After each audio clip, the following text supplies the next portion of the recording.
encouraging somebody else to recognize that all hope is not lost. You're giving somebody else the courage to communicate their frustration and their hopes and their dreams for their neighborhoods, for their broader communities. And so I want to thank you for what you're doing. I want to thank you for the time that it takes when nobody's watching, when there is no conference, and you're on your university campuses trying to talk to administrators whose eyes are glazing over as you're talking about how do we deal with our impacts on a variety of different, be it CO2 or whatever you're looking at.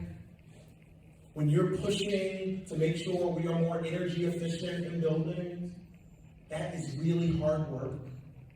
When I was a student at Temple, not only did I push for more energy efficiency in our buildings, but this was at a time where we were all becoming more thoughtful about gender identity and those other things. And I pushed the university to get gender-neutral bathrooms, and I remember sitting with administrators who only met with me because I had a big mouth and they had no choice, but who were not very interested in what I had to say at all.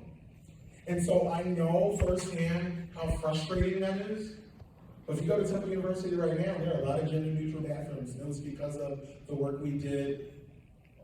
Damn, I'm getting old. The work we did last year, okay? But I just want you to know that even as a student, your time here is 4 years. Maybe it's 6 years if you do a grad program. Maybe it's 8 or 10 years if you decide to pursue a PhD.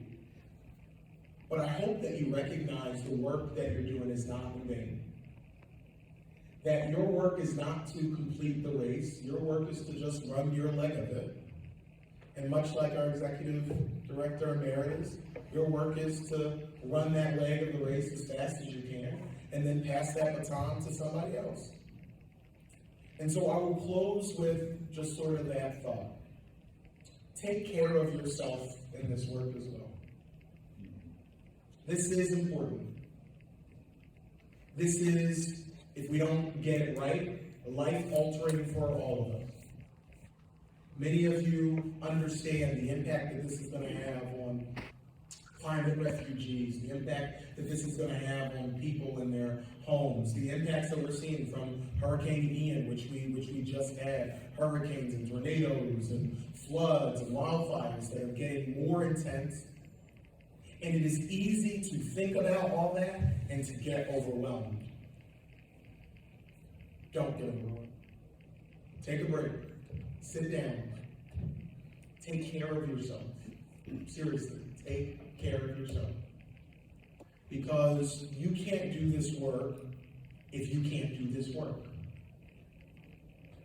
Because I have learned over the years, no matter how important the issue, at some point your body will just stop you.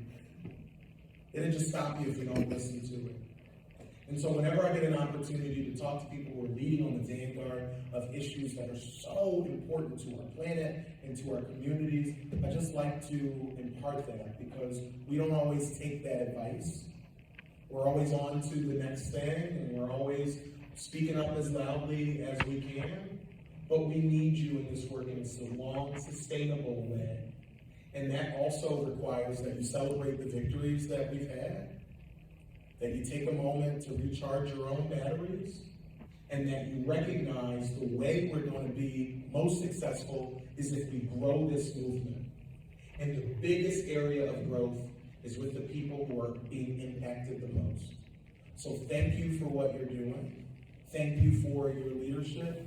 I'm grateful to be in this fight with you, and I have no doubt that we are going to win. We're going to win for our communities, we're going to win for our planet, and we're going to win for each other.